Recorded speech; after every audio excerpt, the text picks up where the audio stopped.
that guy, but Miranda just finished nesting this sheep. And as you can see, she left some spots right up here in the corner. And in my mind, that's unacceptable. So we're going to have a little talk with her and get her. Hate to be that guy, but Miranda just finished nesting this sheep.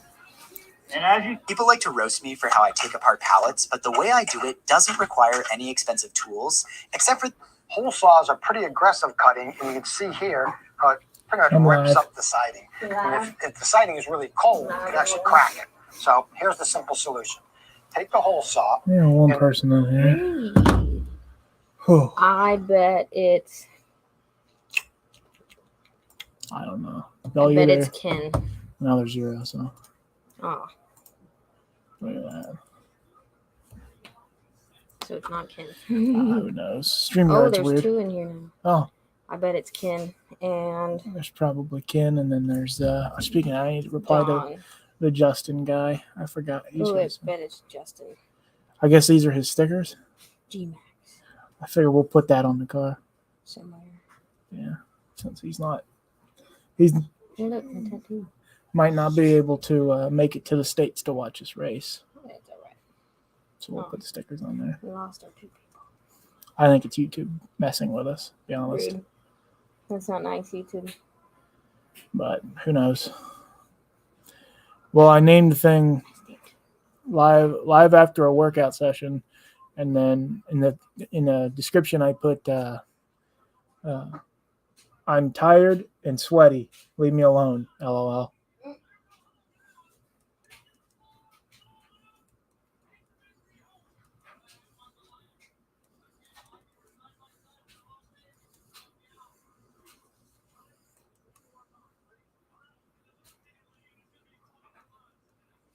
Hey, there's Dean.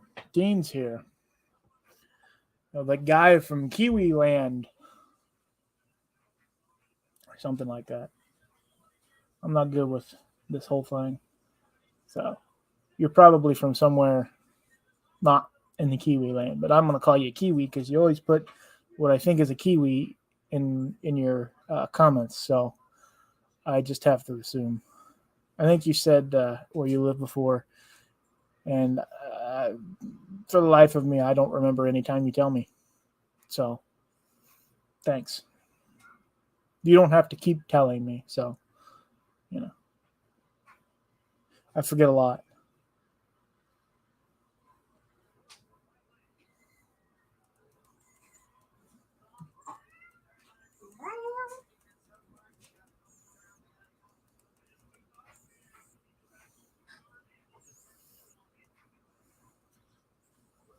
I figured I could do my business later. I was about to ask you about that. It went away when I was walking downstairs. So I figured. Maybe it was just like with you moving, you were like. I figured maybe that or something. Or.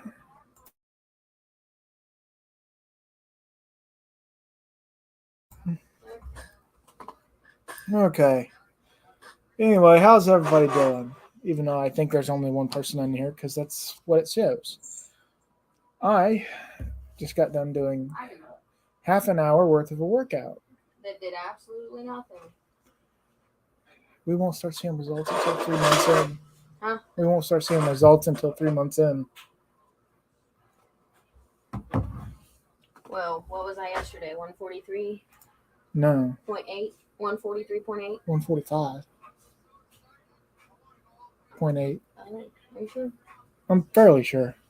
Hey, there's our second person. Well, I'm 144.6 now. 140. 4.6. Yeah, I'm pretty sure you're 145.8. Maybe. I think you're right. But I went up from 142. Well. Who's your second person?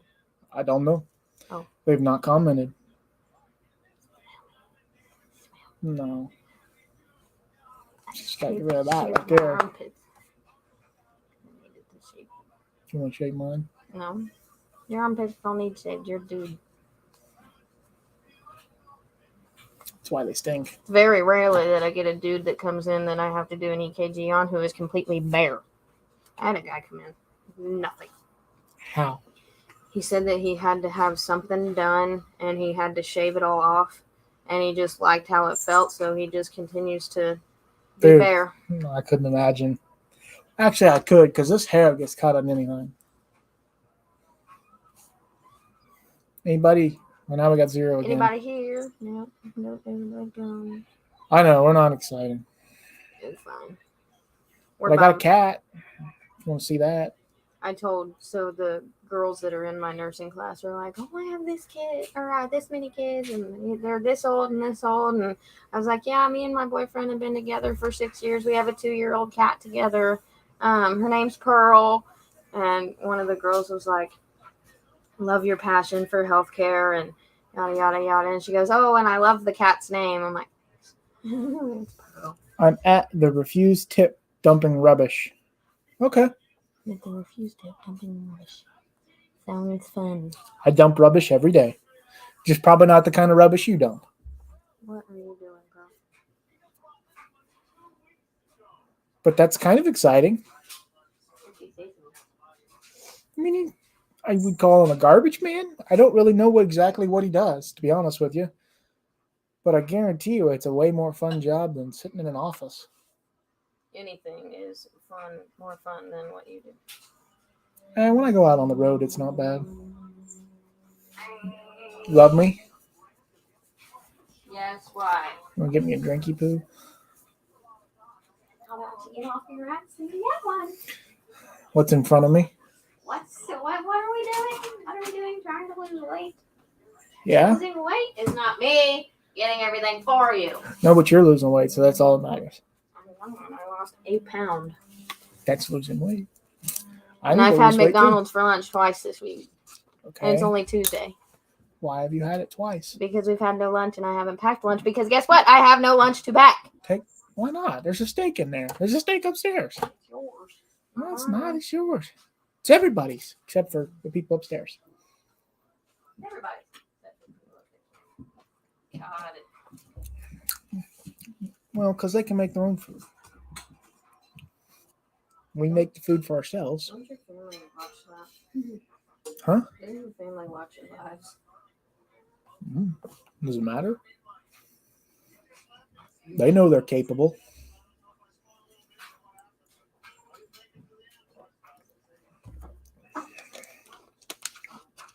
This tastes awful, by the way. It tastes awful. Yeah. I have no idea, to be honest with you. Didn't you mix it with like 4 other drinks that had been sitting out? It could have been. Put it back in there. It could have been. I bet that's fine. I'm probably going to get sick from this. So if I die, It's chat, just water and flavoring. it can grow mold. I guess that's true. And you're not supposed to eat mold or drink it either. And a little flavor. Yeah, a little flavor. A little flavor to put you in the grave. Oh, what are we working on tonight? Oh, what are we doing? Other person in the chat. Are we working on something? You'll be working on something. Hey, it's Justin. Is it Billington? Justin Billington, right? Am I off here? Justin Billington? Like not Billington, Billington. Billington. B-I. Billington. Billinton. Yeah. Billington. GM guys can cope with anything. Poison, genetically modified waste. Nothing can kill them. I want to say that's true, but I'm huh? It'll be fine. Yeah. Yeah, you say it Billington. Billington. Ton. Is that how you say it? That's what he says. It says, yeah, you say Billin and then ton. Oh, like separate. No, I mean Or they're like together. That's how you pronounce it. Yeah, Billington. Billington. Billington. So now we got a third person. Woo! All right. I Billington. bet it's dumb. How do you like the stickers? Are they? Probably like, they're a pain in the butt to get off. They really kind of are. So like that's what If I'm that's a asking. complaint, It's a valid complaint. I like complaints when I can fix something. Yeah. I like valid complaints because then I can fix the problems. But if I don't know that there's problems, I can't fix them.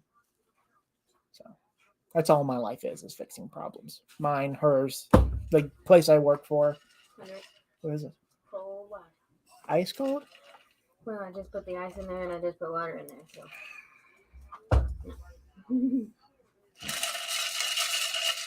Look at me. I got a Stanley gigantic Not cup Stanley. that I'm going to hop around in the ladies' snack area or whatever for work and just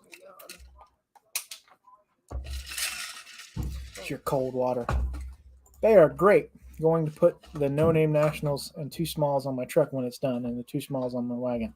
Woo. Sweet. Sounds good. I'm excited for your stickers. I don't have many on my car. You can see the couple on the side window. Yeah. And how is he gonna mail stuff over here? dude, your address is whack. It's very weird. I was like, is this really his address? This is gonna make it over there. I really, in my head, I thought this is not going to make it to him. I really did. But it did. Your address is over there must be crazy, or I'm missing something. Because, like, Our addresses are like State Road, whatever. yeah, ours are very North High simple. Street, Right. South High Street. Main Street. 123 Main Street. Or 2478 Main Street. 268 38 East Street. East Road, Lafayette, Indiana, or something. So y'all's got some weird stuff going on with you. Y'all got something going on and you need to fix it. That's right. Let's see. Anybody going live on YouTube? Thirsty Thursday. It's Tuesday. He's not live. That's the reason I went live, is because he wasn't going. Oh, Right. like it's Tuesday. He says they are a bit weird over here. Dude, it's just, we're not used to it, I guess. So it's wired. Wired. I knew what he meant. He knew what I meant. I knew what He I knew meant. what he meant. Yeah. He wouldn't know. What are they talking crap about Matt Rife? Yeah. I'll knock him out.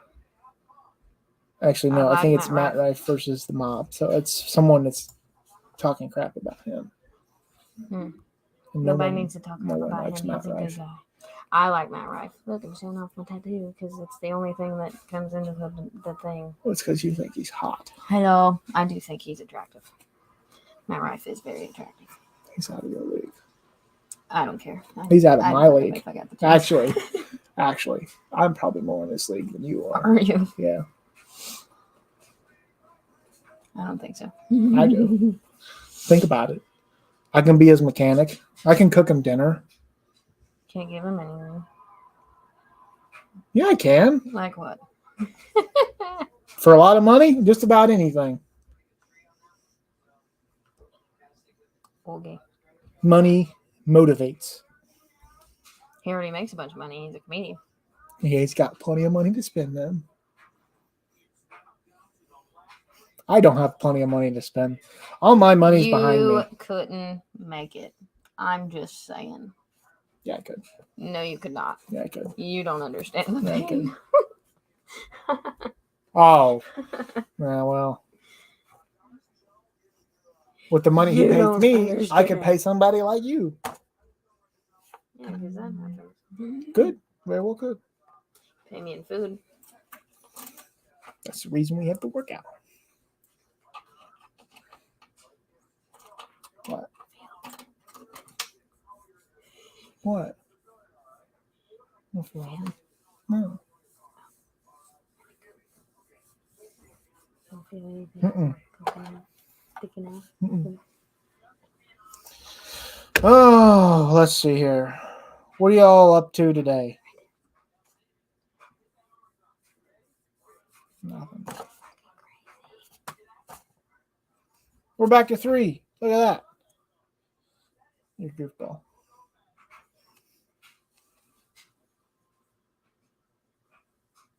Oh, yeah. I'm gonna show you the hair. I don't care. You know. You can see the dimples that makes. All right. Well, we just got done working out. Yep. We feel like poop. I'm tired, sweaty, and unhappy. And my calves are very sore. So we got that going for us.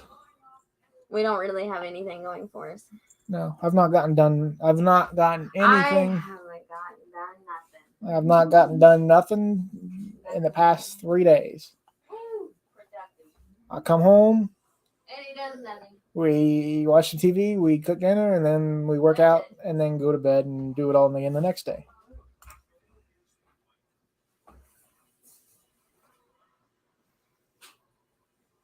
Where's my phone?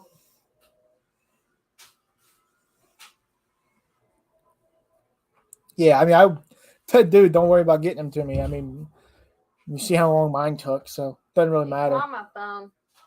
Yeah. Never mind. God, she's special ed. It's good you're getting into the workout stuff too. Well, it's not really by choice. It's not by choice. It's either that or I die. So, At 30, yeah. So, let them know at 30 and not by tomorrow. yeah, I guess I'd have at least a good 7 years. Still suck to die at 30, but so.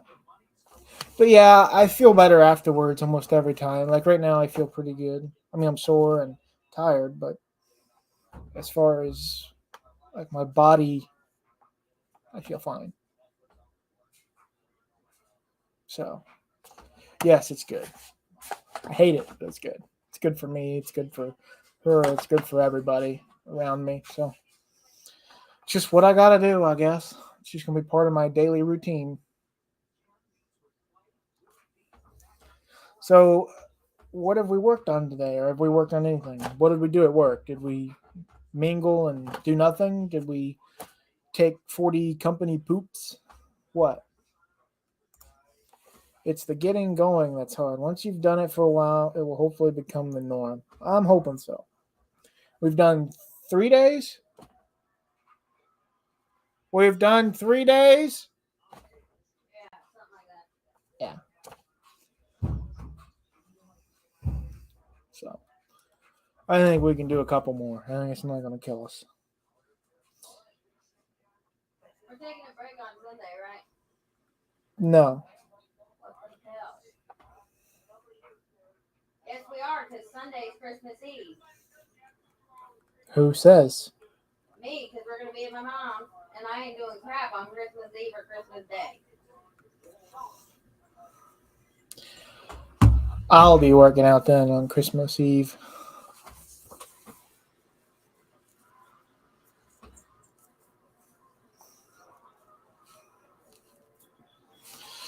So, I guess I should probably. Okay, I managed to get all the lifters out of the wagon engine to check and put back in again without having to remove the intake. How did you do that? So, I managed to get all the lifters out of the wagon engine to check and put back in again without having to remove the intake. This is a Mopar, I assume. I don't have, like, for the Laguna, you have to remove the intake and heads, which sucks. But it's a positive in and of itself a little bit. So, what do you do? What do you do? They just about go through the drain back holes on the Mopar small block heads. Well, that's kind of cool, I guess. That's pretty interesting. So I'm, I guess if it works. So, yeah, I could see it happening. I guess I can talk about the Laguna and the state that it's in. So a magnetic stick and a long screwdriver to find the place. So, okay, so then do they not have any sort of rotation? Like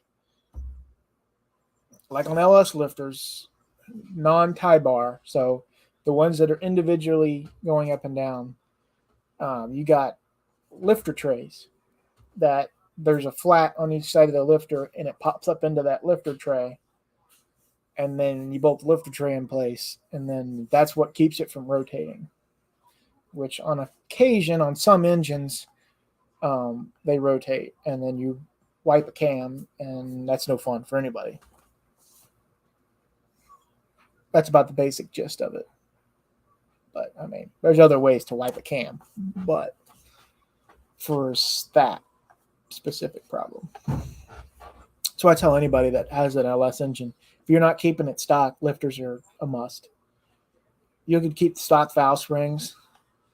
I definitely, if you're putting the new lifters in, I would at least check the push rod length. Typically, if you just buy factory replacements and that are good ones, you won't have to, but it doesn't hurt to check, because if they do need new push rods, then you find out before you blow the engine up or eat the cam again because you have the wrong push rod length. Typically, it'll be fine. But if you're doing like my application, it's a must. Have to measure for push rods. Have to. Anybody that doesn't is either crazy, doesn't care about money, or has no clue what they're doing. Especially in this kind of application. Stuff that's mild. I mean, like, stock engines that go in Suburbans and Tahoes and stuff. I mean, again, you're not seeing 6,000 RPM, but once of a blue moon. I don't have any spare intake gaskets, so I had to do it this way, and no orientation. Just put it in the lifter bore, and they spin from the taper on the cam lobe. Yeah.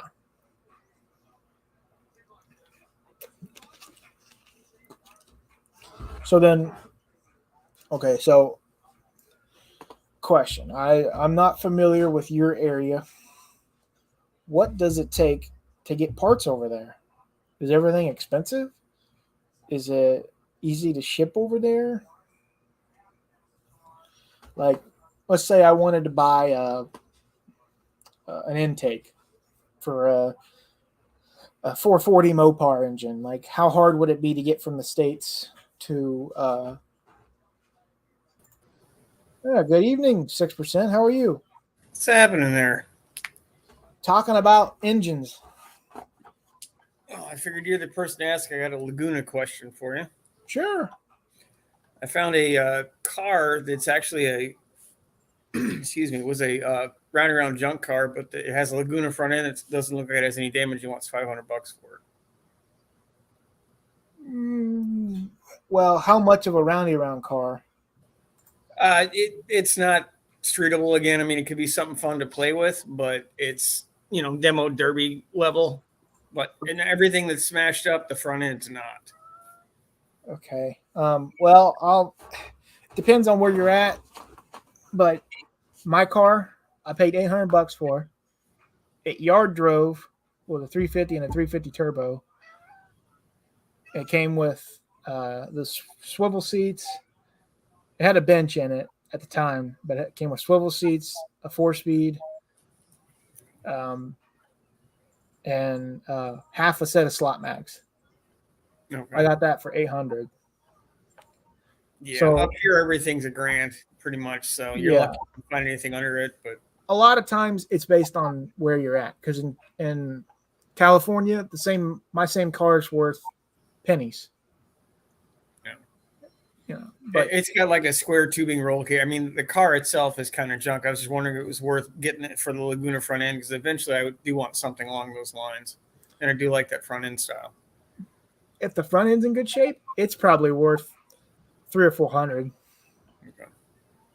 I mean, like I said, it depends. Is it what year is it? I want to say it's a 75, 76, something like that. So it's like mine. Yeah. So the early style ones, like 73, 74, those can be worth a lot of money just because the production numbers weren't there. Okay.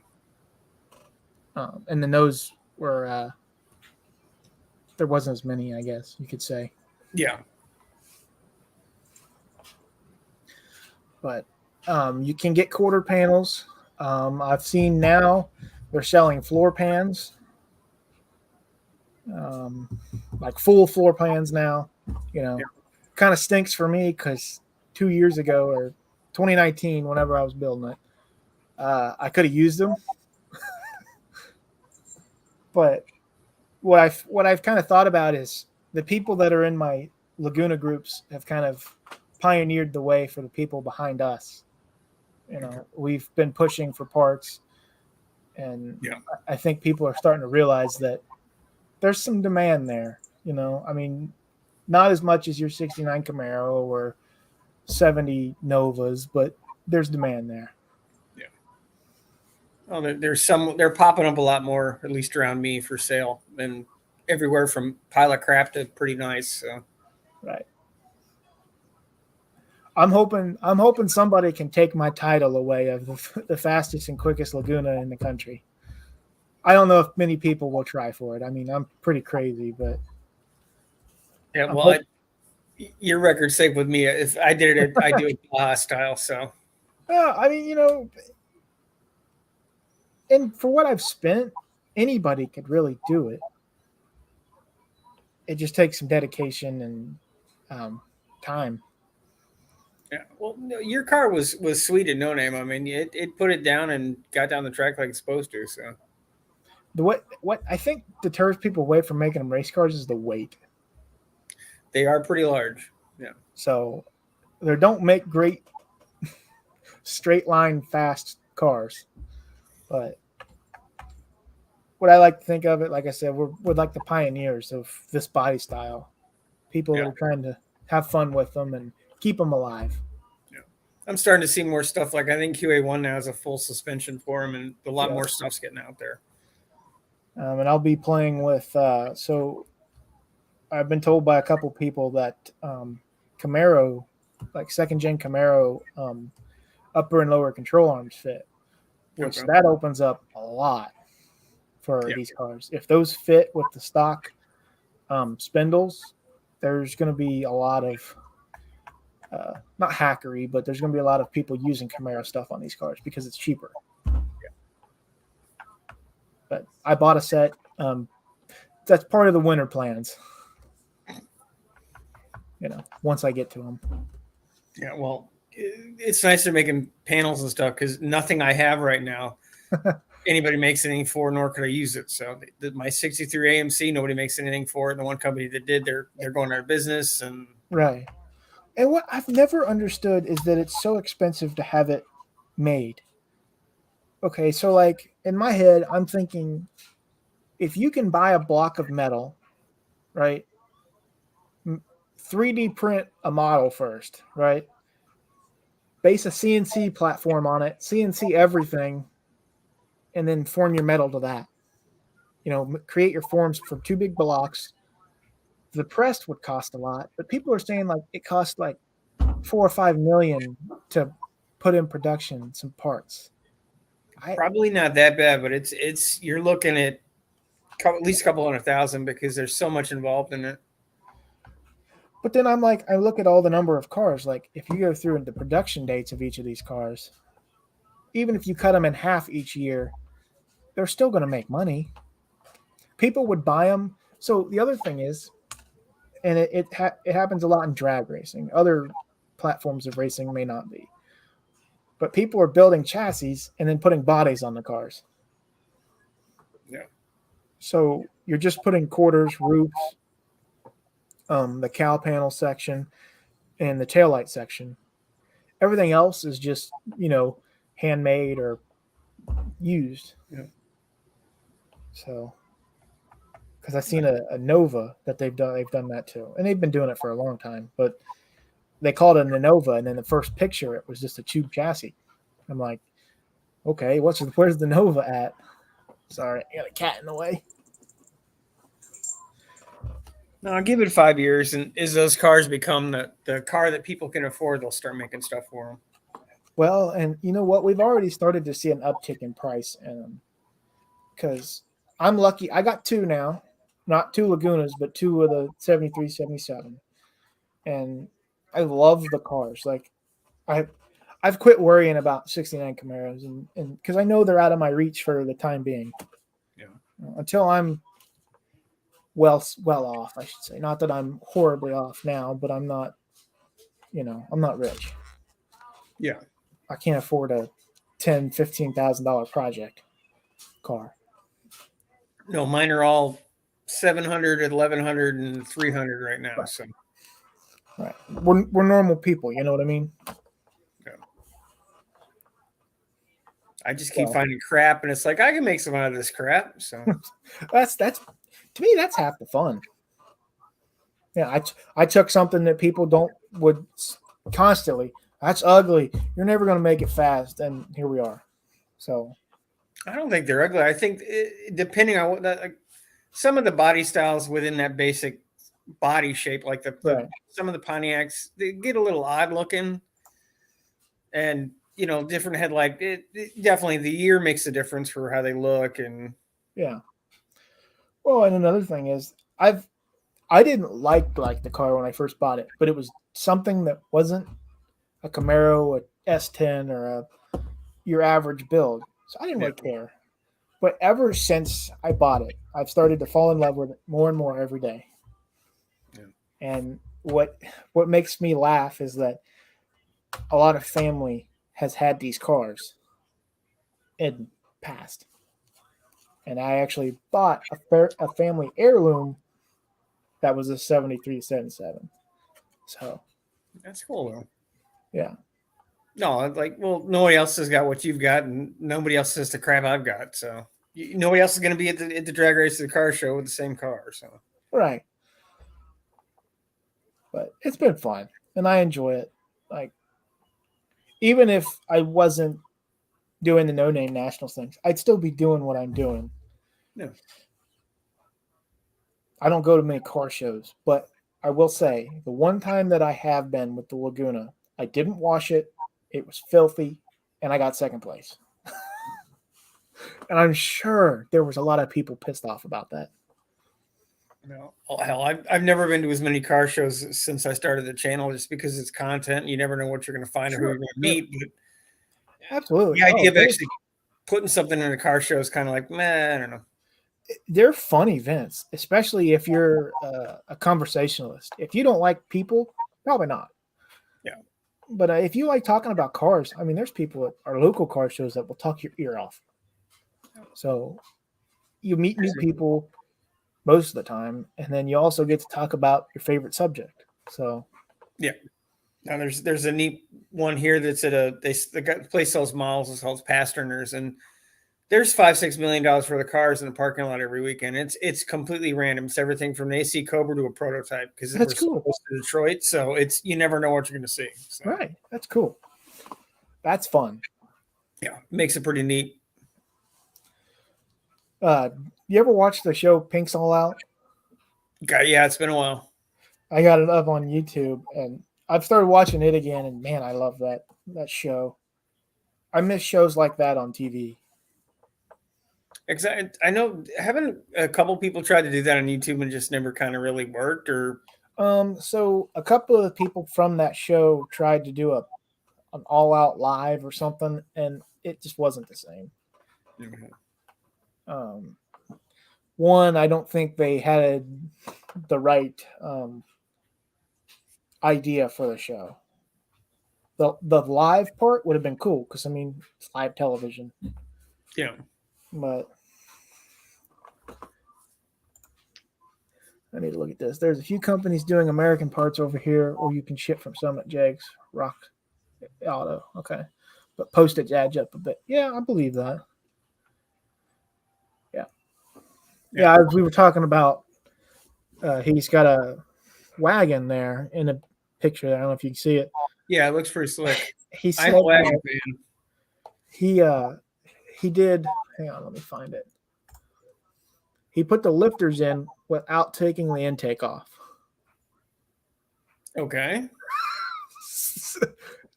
And I think it's a Mopar.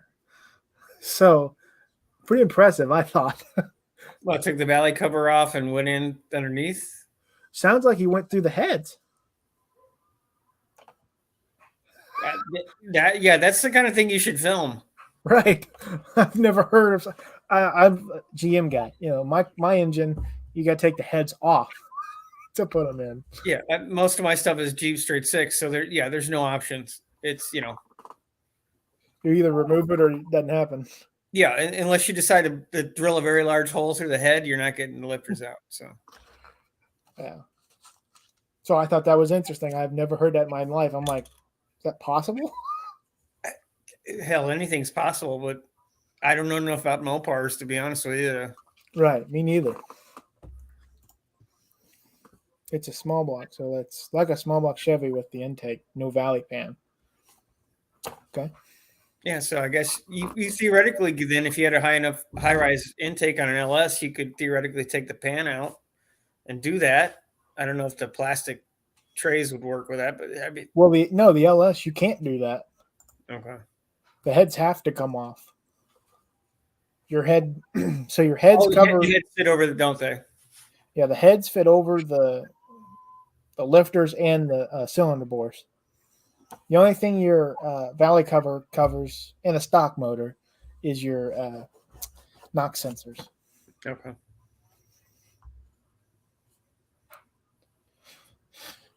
I would have filmed it, but even I couldn't see half the time. I believe that. It's when you have to get one of those really tiny little cameras and just stick it in the back with a flashlight. Yeah, like a bore scope or something. Yeah. Well, apparently he did it, so that's That's props cool. to you. Would I ever want to do it? Absolutely not. I don't have patience for it. I don't know. I'm always up for trying to find a faster way to do things, but I don't know if that would just be the kind of thing where you're halfway through and you got to take it all apart anyway. Right. Yeah, Justin, do that. I would love to see how you did it. That would be that's impressive. Yeah. Share this information with the world because there's going to be a lot of people interested in it. And it's true. I'm sorry I missed you at PRI this year. No, that's all right. We missed a bunch of people. Like we didn't get to talk to the Nelsons. We did meet up with Jeff and like Two Hacks. Yeah, I ran into him at Edelbrock on Saturday. We talked to Jason Falk, which is Indirect Connection, I believe. Okay. Mostly Old Parts and Rust, Patrick, and then Shane. Yeah, Professor P. Yeah. I don't remember his name. It's Shane Polito, I think. Yeah. Because I interviewed him he was talking about the stuff he couldn't tell us at No Name. So I threw that in my PRI video. So I was hoping he'd bring a car to No Name. I hope he does this year. It made sense what he brought, though, because he was doing testing development work with it. So Right. It did make sense for that. Because I was hoping to see him because I know he wanted to enter the 28 10.5 or whatnot. Yeah. And I've never seen videos of the Cookie Monster. So No, neither have I, to be honest with you. And he was talking about Edelbrock started making EcoBoost turbos. And he's like, I kind of want to take those and put them on the Slant 6. It's like, it probably would work pretty well. yeah. You could be the first person to try it, and you could be the first person to tell somebody that it either works or it doesn't. It should be fun either way. So Right. Yeah, turbos are fun no matter what. If you blow something up, it's still fun. That's what I've been tossing the idea she's going to need a car at some point, and I don't know what to put together. I'll probably be building the engine, and I don't know what to do. I want to do an LS, but then I also got 3 small blocks at my disposal, small block Chevys. So, yeah. what kind of car does she like? 2010 Camaros, like the 5th gen. Expensive stuff, of course. It's like I keep finding nice cars, and I'm like, hey, look, there's a dang, it's $7,000. I'm like, there's not gonna. One day I'm gonna get. So I got a Copart membership, like auction site. Yeah. And there's always wrecked Camaros in the front. And if I was gonna do it, I'd want a wrecked in the front, because I'm gonna cut all of the front suspension out and redo it, pretty much. The rear stuff is okay. It holds up for a few horsepowers. But you can't find one under $2,000 or $3,000. I'm like, I'm not paying that for a car. She probably won't get to race as much as me, but I'm trying to also buy one with a title so she can street drive it. Yeah. Get more use out of it and have some fun. I can't remember. Did you ever figure out your title issue with Laguna or no? No. Well, no and yes, kind of. I don't have a title, but I can apply for a court-ordered title, which they will just go, hey, it's not stolen, blah, blah, blah. Yeah. This person doesn't own it anymore. This person does. So it's a stupid process, but I'm going to try it. We just don't have the most current. Yeah, we have 3 titles, just not the 4th one that I need. It's such a horrible, like when that lady said that, I'm like, you're serious? I got 3 out of the 4, and that's not good enough. Nope. Sounds like bureaucracy, but It sounds like our government. You're right, and it's absolutely true. 6%. Oh. Hello. Brooke says hi. He waved back. Actually, he flipped you off. I doubt it. there were more fingers involved than the single high five. But yeah. But yeah, what are you been up to? Working on the Chambler, or I have a new Honda thing I'm calling the Honchero. I pulled the engine out of that this last week because we had a freakish 55 weather day. So Oh, nice. yeah, We had teeny engine. are you streaming to your channel right now? No. You know you can, right? I didn't know. I normally do a live stream on Wednesdays. I didn't know because you and Dr. Art have been starting to do that, right? Yeah. And okay, so if anybody watches yours, I get your watch hours, but you get yours too. Does that make sense? Yeah. Like, yours adds on top of mine, but you get the same amount. Whether it's kind of scammy, but everybody gets something. You know what I'm saying? Yeah. Do you have to? Because we thought about doing that because a bunch of us do that Epic thing every once in a while. So And you have to have a membership for it though, yeah, correct? you got to pay $25 a month. Okay. But the benefit is, I think it's 3 people can get their watch hours, Okay.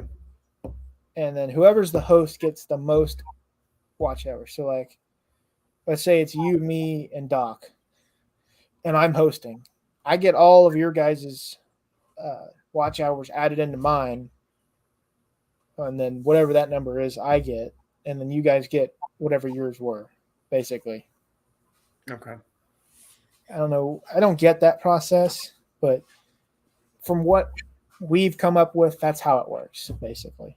Okay. Yeah, because I've been watching them here and there, and it's real hard to figure out who's chatting and who's replying to what chat from what channel, because it was hard to figure out what was going on with some of that. So, and I'm not 100% sure, but I think the host has access to all of the chat.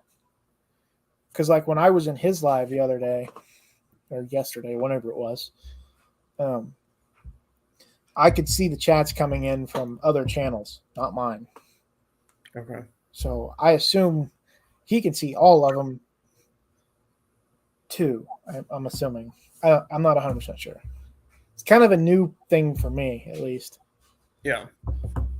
But the way I looked at it was, every time I'm on a live with someone, I can do that, and I get watch hours then.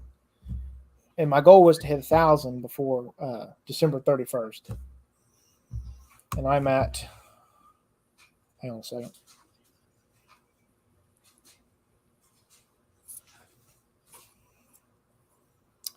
$886 For the year, or yeah, for the year. That's all I wanted was 365. I wanted 1,000 to end the year off, and that was just a goal. It's not like a YouTube thing or anything. Just you give yourself a challenge and try to make it.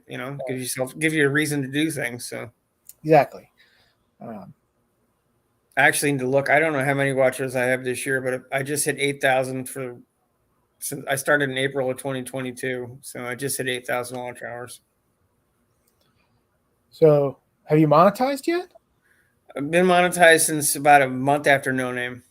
Okay. So about 4,000 of that is not. I don't see any money for it, but it's still Okay. moving forward. It'll be good. So like, do you get like a couple pennies? Is it dollars? So far it's like $48, about a month and a half. So not worth it, but will be eventually. It's more of a thing. I do shop tours on my channel as part of it, and a lot of people have asked me how many viewers do you, or how many subscribers do you have, and since I've been able to say 1,000, I've gotten a lot better response. People start to look at my channel while I'm talking to them, and it's opening more doors to do more of that, which was kind of my whole thing with it. I don't expect to make a lot of money just off having 1,000 subscribers or any of that stuff. I just want to help it, build the channel, be able to talk to companies, try to get some parts rolling in, because I can't afford to keep building all this crazy crap just by myself. So Right. Absolutely. I'm in the same boat, except I don't have that many projects. I just got one big fat one. yeah, I didn't plan on it, but I've got 6 cars, and they're all project cars. So That's crazy. I've got a Wrangler, I've got a Comanche, I've got the Franken thing, I've got a Cherokee, the Honda, and a 63 Rambler. Was the Cherokee? Is that the one you brought to No Name? Yeah, that was my daily driver that I was going to sell, and it's the most popular thing on my channel. So I guess that's not happening. So I would say not selling that one. Yeah, until the views drop off, I wouldn't sell it. I made a video when I was going to sell it. I cleaned it up. That's all the video is, just me cleaning up and doing random crap to it. 8,000 views. It's like, what? The other stuff where I'm doing custom crap, nobody cares. It's like, well, what the hell? Well, I hate my channel almost, because the stuff that I put time into, I don't get anything out of. And then the stuff that I'm like slapping together and I'm like, this is going to bomb. No one's going to care about this. Takes off. I'm like, are you serious?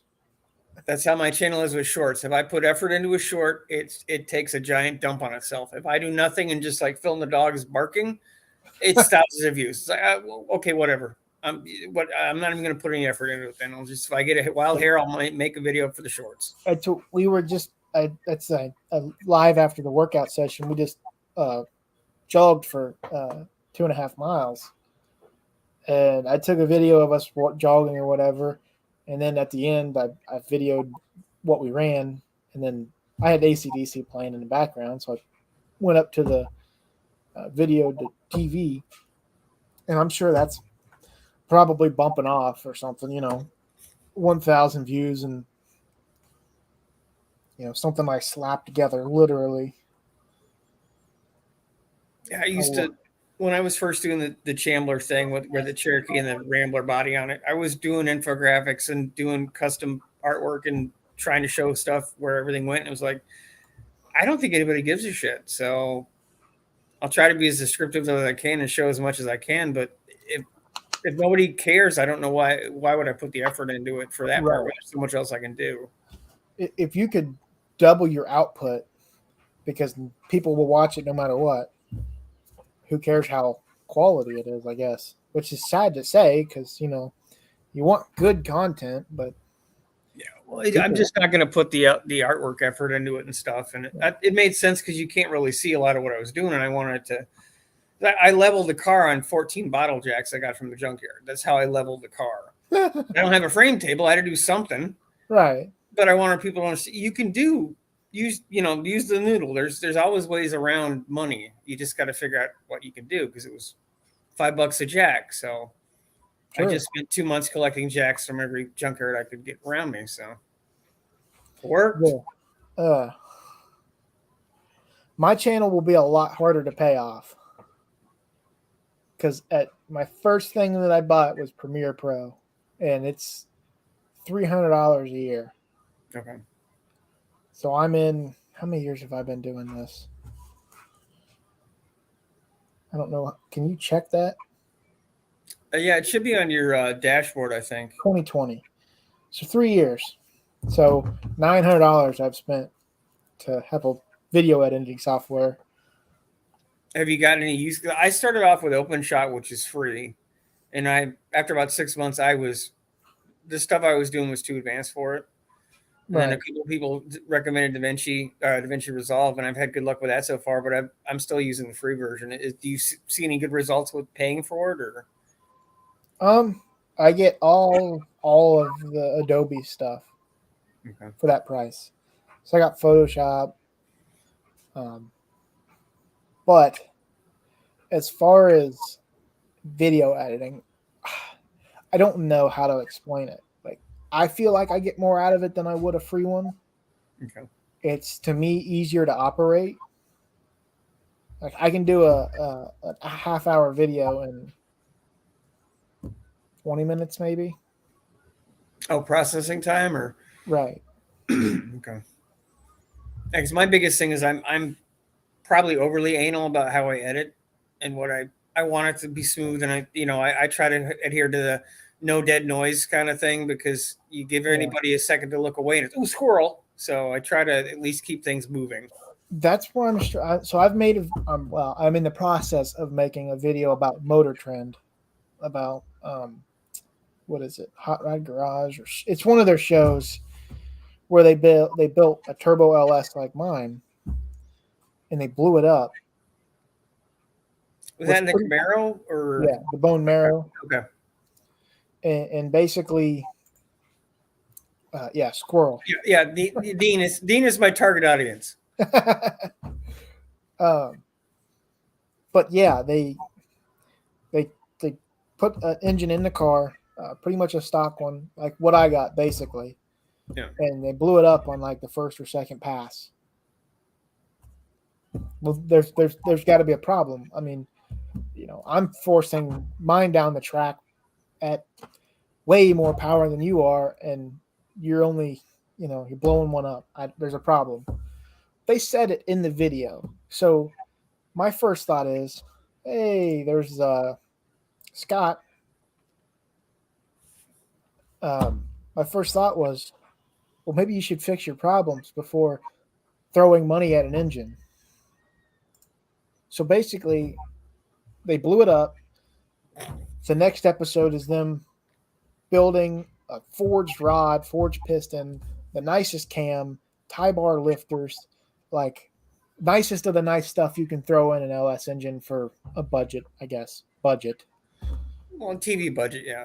I mean, they spent $10,000 or something like that on it. Shouldn't that be like a 1200 horsepower engine then? Theoretically. I got $10,000 in my whole car. Yeah. And I'm running almost identical, except I don't know what they did for injectors, and I don't know what they did for turbo. And they even had a Gen 4 motor, which is like the better rod, the better piston for stock. And mine lasted 2 years or 3 years, whatever it is. So, why did theirs blow up? And then why are they pushing the part so hard? Well, some of it is, they do it on, I mean, it is TV. There is some, well, I'm assuming you know this. They do stuff to a certain extent, time frame wise, money wise, all the production. But then if you get $10,000 worth of free stuff, you're going to make it sound cooler. And I'd hope that it isn't always like that, but I know some of it is. Well, okay, so this is what I want to see, and this is what I have a problem with. If you spend that kind of money, you should get better results for that money. Well, also, if you've got access to guys that you've got a dyno tuning shop, you've got engine builders, you've got access to people that we don't, but just by the nature of the business, that you should have little to no trouble with all that around you that is effectively free within reason.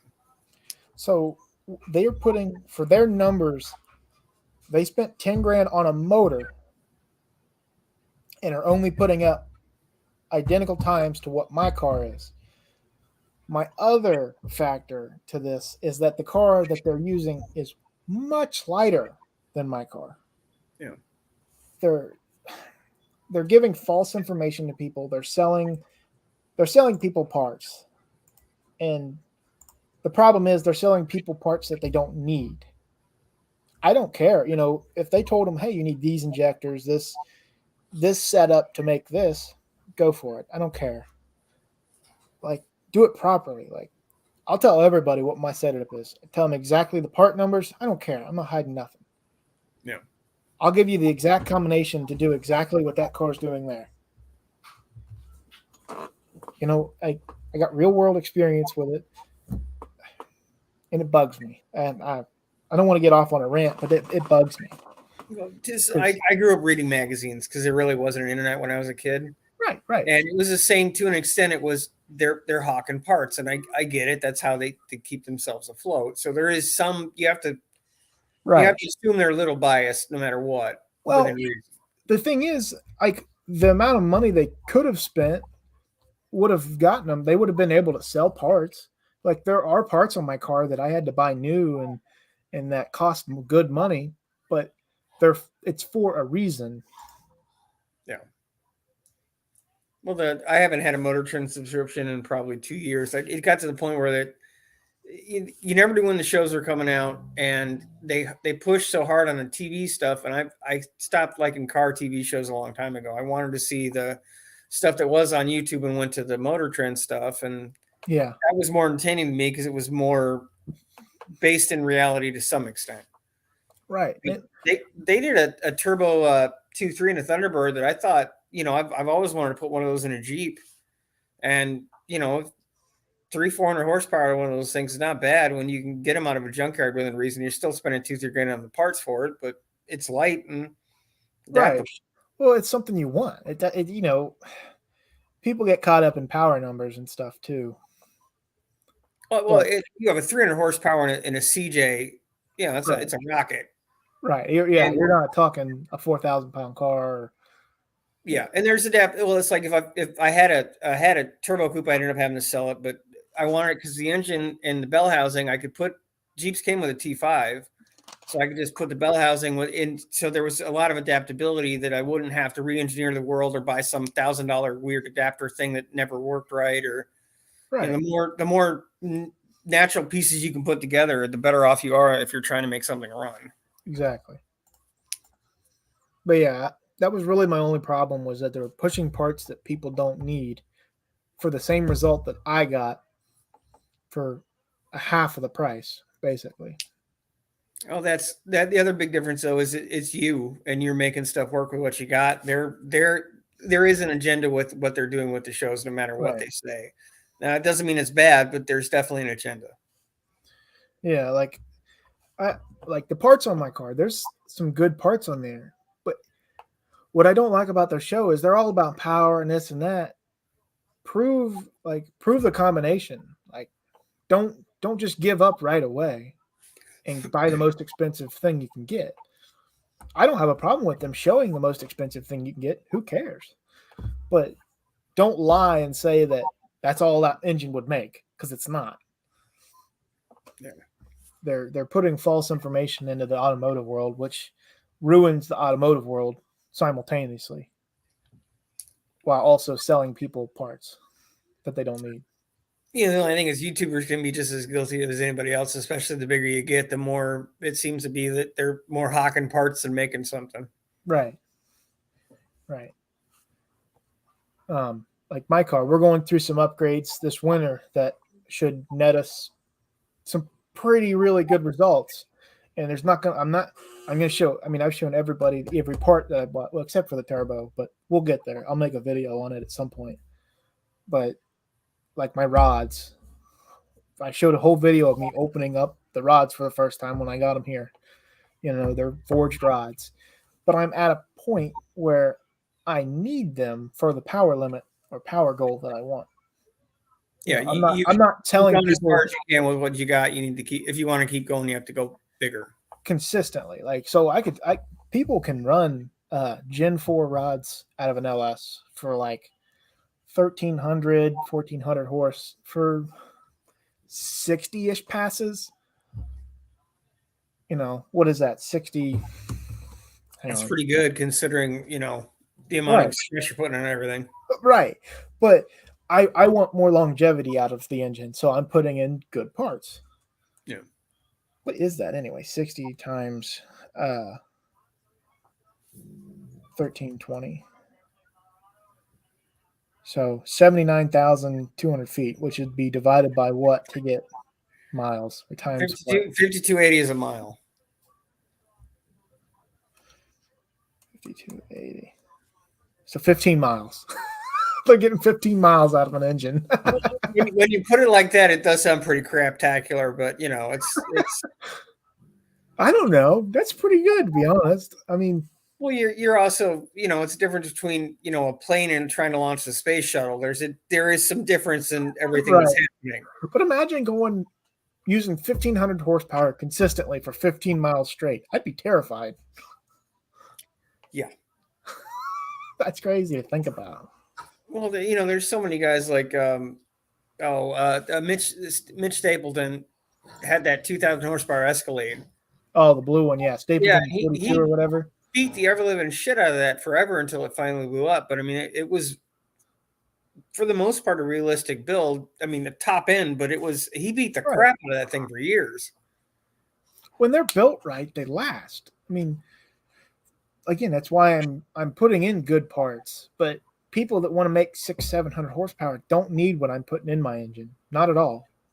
No, I thought that was the whole point of the LS. It's, you know, within reason, you get a junkyard block and a who knows quality wise eBay turbo kit, and at least for a while you have a stout little thing that'll do pretty much whatever you want it to. If you get a good tune, have a good fuel system, a decent turbo, I say decent. I mean one that's not $100 off of eBay.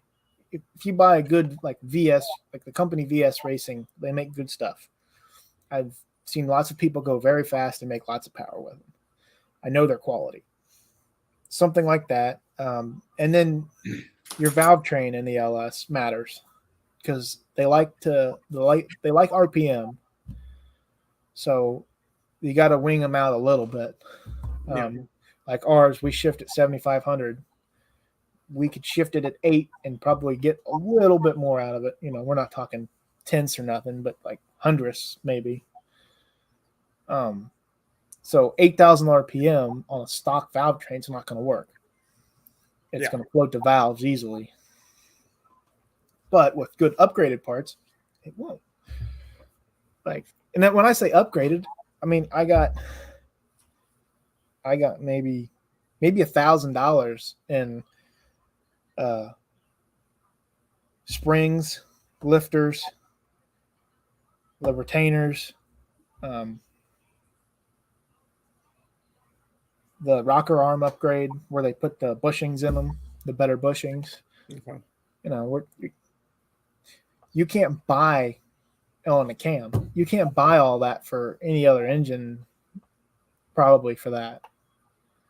No, that's the biggest advantage with most of GM's small V8 engines. Have always been the most common, so everybody makes parts for them. Right. It's like trying to get horsepower out of the 4-liter 6s. It's doable, but you know, 300-ish from a board out, they take a 4-liter board to about a 4.6, 4.7, and that's a lot of power for what it is. But there's companies that are getting 800-900 horsepower out of them, but they don't last a whole long time because they're just not meant to do it. What is the point of making an 800 horsepower straight 4-liter? Because you can. Okay. I mean, honestly, I didn't know if like there was like rock climbers or no, like the rock bouncer guys, the people that have like it's basically drag racing up a hill. Okay, yeah. So it's a rock buggy, and then they put a giant 600-700 horsepower engine in it, and then drive as fast as I can up a vertical surface. I gotcha. But they're all running LSs and crazy crap. But it's more just because it'd be fun too. I'd love to eventually turbo one of them. Just, you know, if it makes 400 horsepower, but they top out at 4,500, 5,000 RPMs. I mean, it's a tractor engine. It's not right. It's grunt. It's not high RPM stuff. A friend of mine had a Jeep and it had a turbo on it. It was poorly put together, but it ran and it worked. I don't know what kind of power it made, obviously, but yeah. I mean, a Woods beater, it was a fun little toy. I mean, like, I think the guy had like maybe $1,000 in it total. Wouldn't it be fun to have a turbo 4-liter for $1,000? Yeah, that eventually if the channel keeps growing, eventually that'll be the plan. So, I mean, it wasn't like anything extravagant. It was like they took a stock Jeep and put a turbo on it. Like it wasn't. The welds were garbage. Like it didn't. It was literally slapped together to go beat in the woods. Oh, as soon as I have a Comanche, as soon as that thing dies, the engine dies, and it's on its way, but it keeps going as my Sanford and Son taking stuff to the scrap heap truck. But that's the perfect thing to put a little lift on it and a turbo and just smoke the motor. I've got another one sitting in the garage. So It's weird to say. It's like people always complain about breaking stuff, and then we're over here like purposely breaking engines. well, when you've got enough of doing stuff for YouTube though does make things a little different. Like Right. Theoretically, if it gets popular enough, building and breaking stuff keeps you Moving. constantly doing stuff, and that's people like constant. You have to constantly throw things at the TV. So Right. That's what we're trying to find, something to blow up, and then I want something to ramp. And like ramp high, not nobody in it. Because like on our property, we got a field basically, and then a drop off that goes into a creek. And I mean, it's probably a 20-30 foot drop. it's not nothing. So seeing a car get ramped and then down in that ditch, that'd be cool. And as I said, nobody would be in it. Just, rock on the pedal and watch it go. But somebody would watch that. They'd have to. So you're trying to do like they do in Alaska for the 4th of July, where they send the cars off the cliff. Basically. I don't know if it would be that extravagant, but yes. Yeah, we're not working with their kind of mountain, but we got something. Yeah, a drop's a drop. I mean, unless it's like a couple feet and the car's still on both sections, it's still a drop. So I think it would get, if we could build a good ramp, which we got the equipment to do that, I bet it would get 100 foot of air from the bottom of which 100 foot of air is like, that's not nothing to mess with. people don't really realize when a car jumps Right. the amount of distance. It doesn't look like it's that big a deal, but that's a hell of a long, 100 feet is A lot. It's not the launching, it's the landing that's always the problem. Unless you got a Baja something that'll soak that crap up, which Right. Well, if I'm sending one off a cliff, it's getting scrapped. And that's what I've luckily sold it, so I can't do it to this one. But at some point, there's always like LS powered vans, like Chevy vans, popping up for cheap. okay. It's slipping or there's small stuff, it's wrecked, whatever. But we don't care about that, right? And I always wanted to do one of those and paint it up like free candy or Yeah, make it something like fun. John's van, like John Wilburn's van. Yeah, just making it fun. Like that's all we're trying to do is have fun. Back in the dark ages, stock block Fords in Australia were like what the LS is now. Basically loose taxi cab Clevelands that you pop a crank and cam and intake carb rods in, and you'd be 385 horsepower. It's crazy at one time that was a lot. Now there's engines that do that in a factory. Yeah, I was a development prototype mechanic for a while. I worked for McLaren, and we built something for Ford Racing that was a custom. Actually, the Mustang that's behind me. Oh. And it was a liquid board 4.6 to 5 liter, and it was 385 at the wheel, and that was huge in 2000. And that was Corvette beating horsepower. Now it's like, so it's like now everything's double that, and well, you don't do that, it sucks. And I've met with a couple people and talked with a couple people. Horsepower has kind of lost people have lost, what would I call it? Mother Earth, ground. They've lost touch with what it's truly like to make power with the internet. And then what do you do with it? Yeah, it's awesome. Like a Hellcat is fantastic, but what the hell are you going to do with 900 horsepower in a regular? If you're not just driving at the track, 400 is a humongous amount of horsepower. Yeah, when you get right down to it. I always love when people say, "Hey, it's a 500 horsepower small block," and and people have never really figured out what 500 horsepower actually feels like. It's really freaking fast. Yeah, it's a lot. Yeah. People don't understand that, which it's sad because those kind of people will, I don't want to say bring down, but kind of, what are the words I want to say? Talk down or talk badly about the people that You have only have 300 horsepower. What? Dude, right, Okay, give me a break. Let's be just a tiny bit realistic. So right, and that's what people always like. It runs 11s and the quarter mile. It's slow. Like 11s is still fast to me. yeah, I would be perfectly happy if I had something at 11s because within reason I really can't go any faster anyway. So but Exactly. that's different from that's me You can personally. get anything to drive on the road consistently. Like not some of these people that call it a streetcar, drive it once a year. Yeah. Drive it normally, like if you wanted to go get groceries, you go get groceries with it. Take your wife to get ice cream or whatever. And All those things he's listing, he does not do with me. I hope you can hear that. Yeah, I did. Yeah. Just saying. Where was I? You said You were getting berated. That's where you were. take your wife to go get ice cream, Oh, aren't you special? and I don't do those. You don't do those. But yeah, but if you can knock an 11 down and drive it home, that's impressive to me.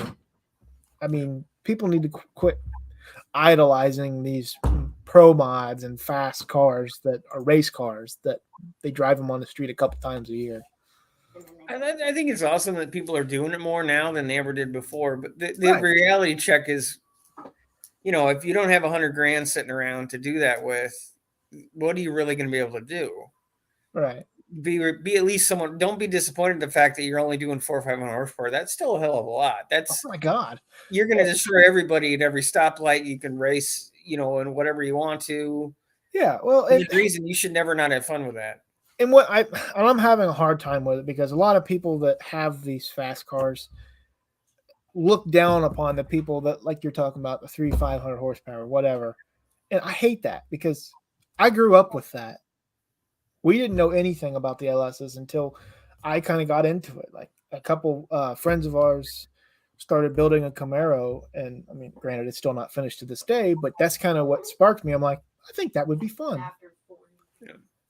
And so I started to dabble in it, and then here we are. You know what I mean? Like, I still respect anything that makes, if you're not losing power, you're doing okay. No, without the LS and without what's come from it, none of this would be the big horsepower Fords and Dodges. None of this stuff would be there, right? Because that made power accessible to everybody, which meant the aftermarket started pushing it, which meant the big three started pushing it and just kept growing and growing. But we've hit, like with the when everything kicked down in the 70s, we're hitting the same point again. We've hit a plateau. Yeah. And it's going the other direction now. Where is it going to go? I don't know. But it'll come back again. It always does. Right. Well, and like me, I'm happy with anything. If I put a car together and it runs and drives down the road, I'm happy. Like if it moves down the track and completes the quarter mile and drives back on the trailer, I don't care how slow it went. I don't know, but you know what? I bought that Cherokee I drove to No Name for $1,100, and I probably got 1,000 in it with different repairs and random crap. Right. And it went all the way to Missouri and back, which is 1,400 miles. And other than the fuel line exiting the chat, I didn't have any trouble with it. That's impressive. I can't complain. It's got 212,000 miles on it. Right. That's kind of like the people that go in these junkyards, pull the car out and drive it home. That's impressive. Especially when you're doing it on an actual restricted budget where, you're a normal person and you don't have a TV show behind you. Oh, well, that's that stupid little Honda I bought, 74 Honda Civic that somebody turned into effectively a microscopic Ranchero. I bought it for $300 and with $35 in random gases, I got it running. Oh, cool. Okay. Now, granted, it's such a mess. That's the fact I got it running is impressive, but that's as far as it's going because it won't drive in the shape it's in. But the whole point was for $300, I've got other plans for it. But worst case, it was part it out and recoup the money and just move forward. But it was something fun to do. Right. So.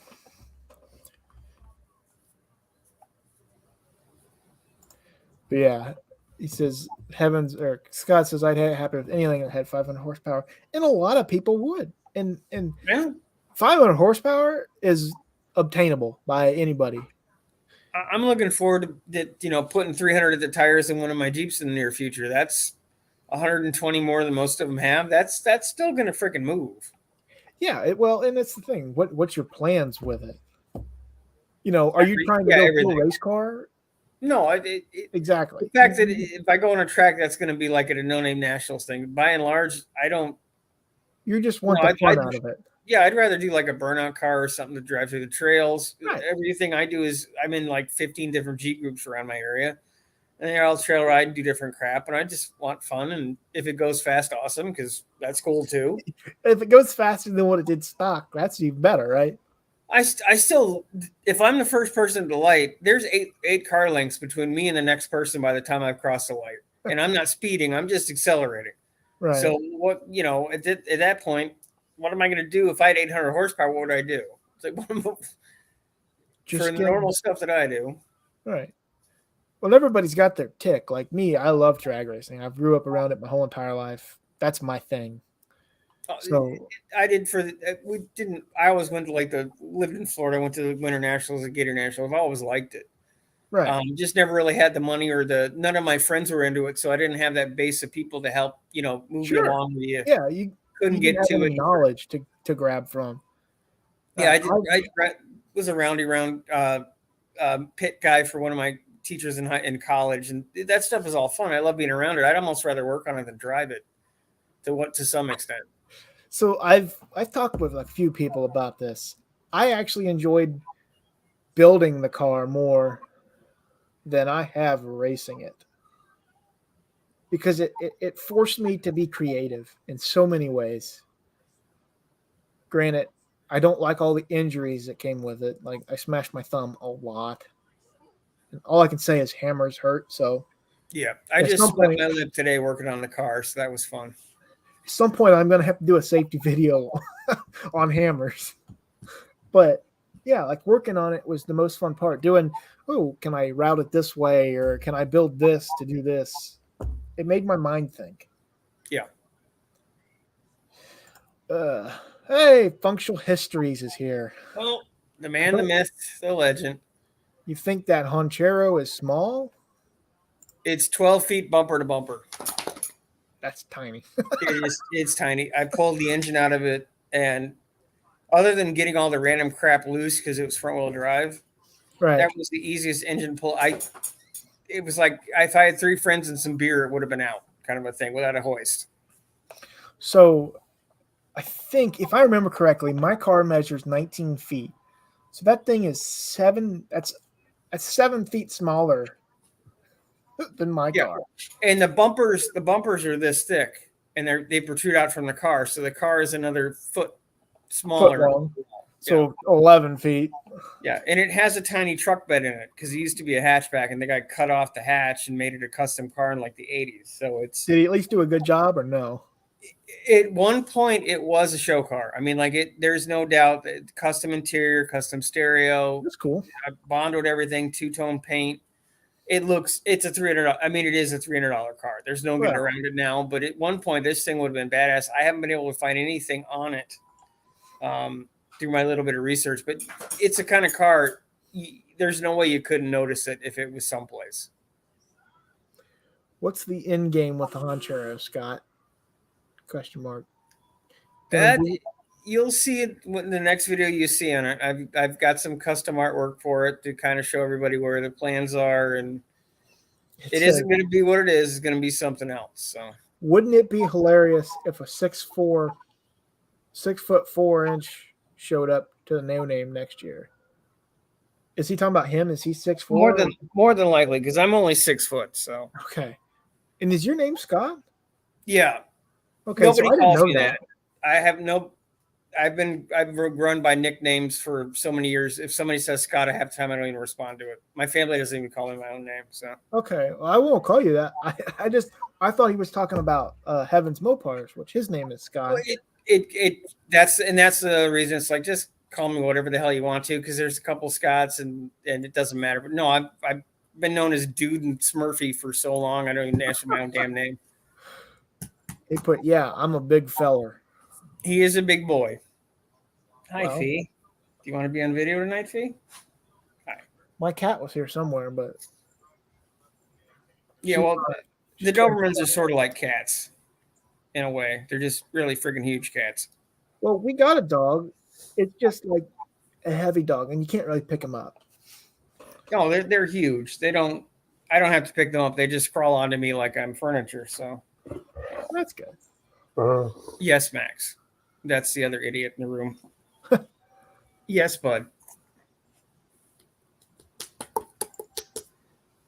They look good on a sticker too. They his wife, my screensaver for my phone is Oh, my I see. dogs. And they said you should put it on a shirt. And I'm like, I don't have shirt money, but I do have sticker money, so I got a bunch of stickers made with that. So Right. That's what we got a bunch of shirts left, and our shirts are not expensive, but they're not also cheap. Like, so when I first started, we couldn't get shirts made for under $10 per shirt. I mean, it was like $25 per shirt, and this is for a Gildan shirt, a shirt that someone probably paid $1 for. yeah.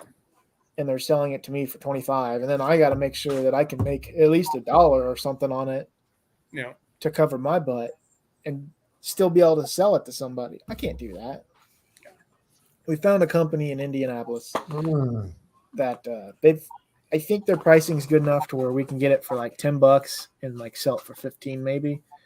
Because the way I looked at it when we first started was, if I won't buy it, I'm not going to make anybody else buy it. I'm not going to, put it out there for somebody else to buy it. I don't want people to spend $30 on a shirt for this guy. Yeah. You know what I'm saying?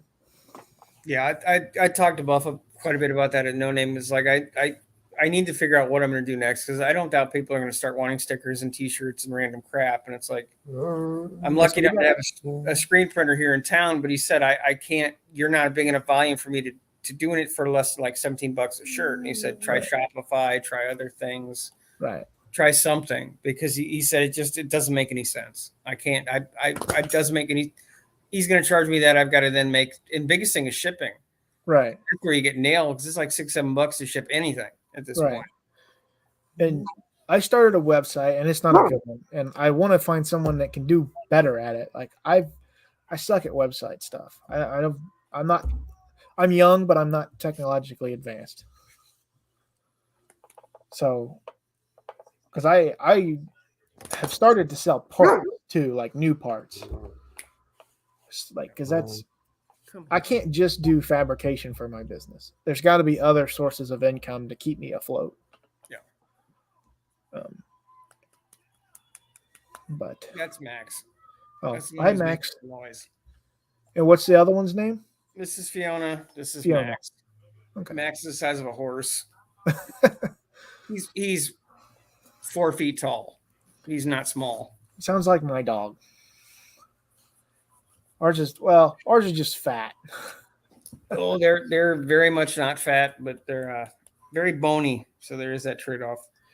Well, I think ours was 175 pounds or 150. I can't remember. Heavy. Yeah, together they weigh about that. So Right.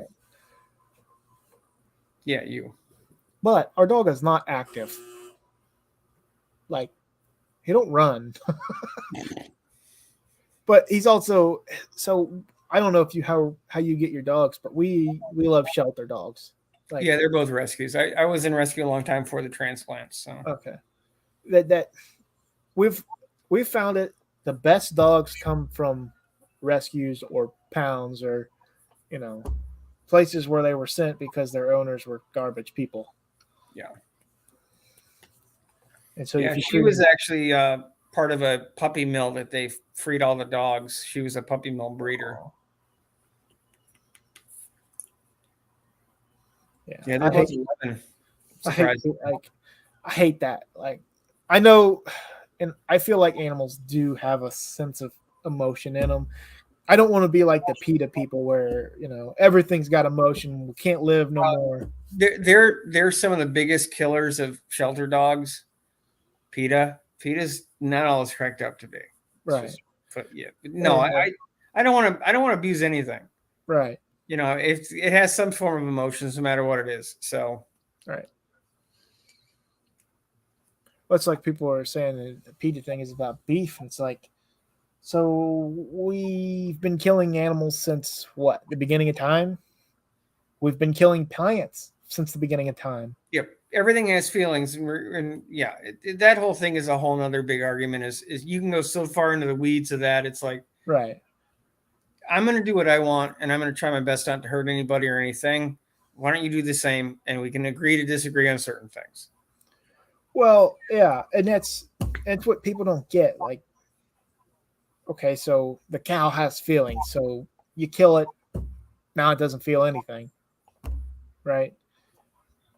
Well, like, but it's fed 4 families for a year.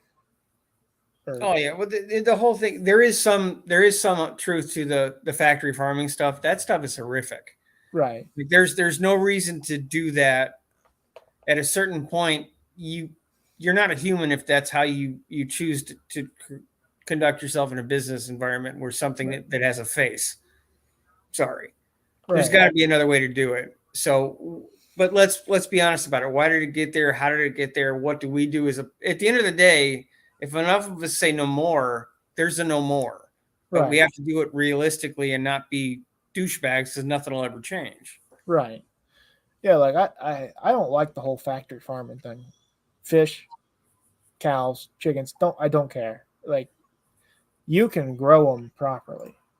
It's not even healthy for the animals. They feed them antibiotics and all this other stuff. So it's the stuff we're putting in ourselves isn't good either, because of how, if you treat what you eat badly, right, it transfers. There's a line, there's a realistic line here. With most animals, you can have a connection to them. Right. Well, we did. So I grew up in 4-H. Yeah. We raised goats, pigs. What was the other one? I don't know. My brother did another one when I was younger. But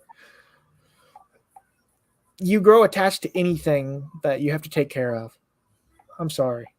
Yeah. Whatever it is. It sucks to see them get sold, but you also got to remember it's feeding a family. It's like a lot of my family. I never really got into hunting specifically, but a lot of my family does. It's like, no, this animal feeds you. This animal, you treat it with respect but it's reality. It's a cycle of life, and I think a lot of people that are hunters, if they're decent, have more respect for the animals than the people who say that they're all about the animals, because they don't get what it really means to be involved in these types of environments. Well, I got a good buddy that his dad hunts pretty, I don't want to say big time, but like a lot of their meat comes from deer. And he knows a couple people around him where they live that are game hunters. They just want the buck. There's something wrong with that. Like, his name's Darren, but he hunts and they got some pretty big bucks, but they use the meat. Yeah, I don't care what you do. Is if you eat it. I've helped half a dozen friends butcher deer. Right. It's you're getting use out of it. If you don't understand where, meat doesn't magically appear in the grocery store. It has to come from somewhere, and someone has to do things to make it happen. So the more you understand it, the better off you're going to be in the long run anyway, because you can have an intelligent conversation about it. Exactly. It's your freaking problem. I hate that we have to discuss this. I would much rather be talking about cars. I don't know where we got off the beaten path. Yeah, that's half the thing about the live stream. You never know what you're going to talk about, and having people on does help. And you never know what channel you're on. It's what I always do mine. It's like DNS comes on mine a lot, does the special, and I didn't know him before he started coming on. Now we're good friends. You just never know. Right. Well, I've had several lives where I've talked to myself for probably the whole entire time. Yeah, it's daunting. It really is, at least for me. It's horrible. It's a horrible feeling. I'm like, there's nobody watching, so I just give up. But yeah, it's definitely better when someone comes on and talks. Yeah. Okay, thank you. So you helped design that Mustang? No, I was actually a mechanic Okay. at McLaren. I moved back up here from Florida, from Michigan, moved to Florida when I was a kid. Didn't have a choice, moved back for family stuff, and I started working at oil change, at a dealer doing oil changes, and got into automotive technology college, Sure. and wound up at McLaren because I always wanted to do stuff like that, Right. and that was an immense amount of fun. You know, from going from oil changes to stuff that was in SEMA. Right. And carbon fiber in 2000, which was, you know, nobody knew what the hell it was. Yeah. And I love stuff like that. And it gave me a chance to do a lot of other stuff, did vehicle builds and military stuff, and moved my way in engineering. And then I had the transplants in 06 or 2016, and everything changed. That's why I started doing YouTube, because I really can't do what I used to do. Right. Not at the level I was doing it at. Yeah. And I needed to do something. So how different was the McLaren Mustangs versus the normal Mustangs? Like the 80s Mustangs? No, like any of the McLaren Mustangs that they made. Well, McLaren, when they made the Fox body convertible ones, that they were the McLarens. Okay. It was McLaren design technically, and McLaren and a company called ASC, which is Automotive Sunroof Corporation. Okay. Were partnered up, and they did a lot of the, like, that grouping did the GNXs and a ton of, because the big three won't do custom cars off the line. They'll get them to like 80%, and then they'll shove them to somebody else to finish the one-off stuff. Yeah. And that's what AFC and McLaren did a lot of. Okay. And it was a top, some body work, but overall it was just a Mustang with a body package effectively and a top. Wendy says hello and that she just got home. Now the Englishes, we've been invaded by Englishes. Yep. There were a hell of a lot of Englishes that always show up in these things and no name. It's crazy. What I find funny is Wendy and Dawn are married, I think, and they'll be on the same live, but on separate accounts. It's like, just join together. Yeah. I see them a lot on, I think it's Tony's, where they're, you know, the corners is like, how many rooms apart are you? Yeah. We only got 7 people watching. That's crazy. So I usually go for 2 hours. So another half hour, basically. Yeah. And I'm going to have to cut off in a minute because these idiots are barking because they want to go outside. So. Well, I may cut it off early then. I do got to go to bed and get up to work. So. You think you're fine, Jay. No, it was like, not to get off topic, but it was fun. No name, you know, I wanted to get the Chandler done, but there was just no way it was happening. Even Right. By the time I got it done, even if I'd been able to get it at least roadworthy enough to drive it down there, that would have been a nightmare. Yeah. That was way too far. But you know, I got down there, and then I had all the trouble with my fuel line started leaking halfway down, or 200 miles into a 500-mile drive, or 500 miles left. I just drove it down there because I figured no matter what, if it broke down, the closer I was, the closer I'd be to somebody with a trailer. Yeah. Heading there, or somebody to help, and that's what happened. Jim from Jim's Fastback Garage and LNA Auto Works, they helped me get parts and run me to the store and stuff so I could fix the car. But that was a ton of fun. That whole weekend was, nobody bitched, nobody complained, nobody fought, Nope. nobody backstabbed. Just people drove up and down, ate food, and farted around. I tell everybody that I've ever met, that is the best event I've ever been to. As far as I had more fun, I got to talk to great people, and there's no fighting or no complaining, nothing. Yeah. Pure. If I wanted to go up and make a pass, I made a pass. If I wanted to sit in the pits and talk to Joe Blow down in the pits, I could. Yeah. It didn't.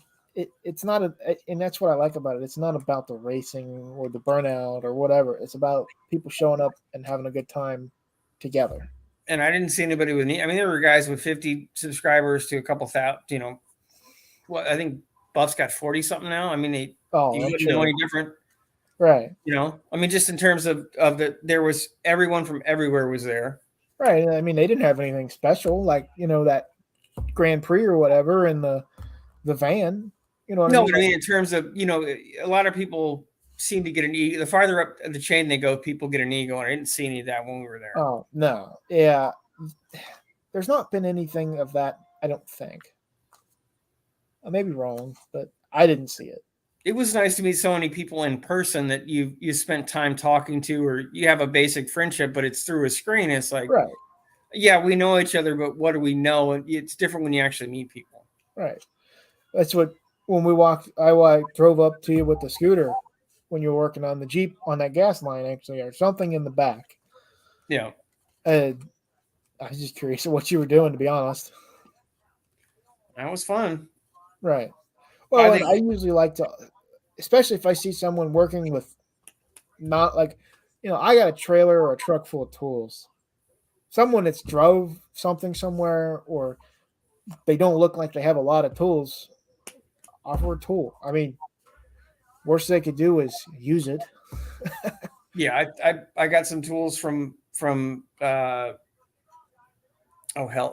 lent me a pair of his surgical shears. I needed to cut some of the lines up. Yeah. Borrowed something else from Busted or Bad Tree Productions, and LNA was helping me, and it just it was just very much a community thing. I had stuff. Everybody's like, just leave your stuff in the car; it'll be fine. And that's just weird to me. Yeah. But nobody looked twice, and by the end of the weekend, I didn't think twice about it. Yep. It's a great group. No, I'm definitely looking forward to going back next year. Definitely something cooler to drive. I pretty much take the whole garage. And I hate doing that.